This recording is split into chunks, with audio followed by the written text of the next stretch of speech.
On the 5th September 1984, a lady was born. From a curious child to a determined learner, her journey was powered by purpose. By 2011, her eyes were already set. One entrepreneurship. In 2011, she became the director of her first company, Plasma Induction.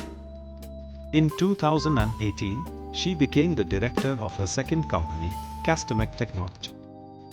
In 2019, she became the director of her third company, New Star Infotech. In 2021, she became the director of her fourth company, Plasma Motors.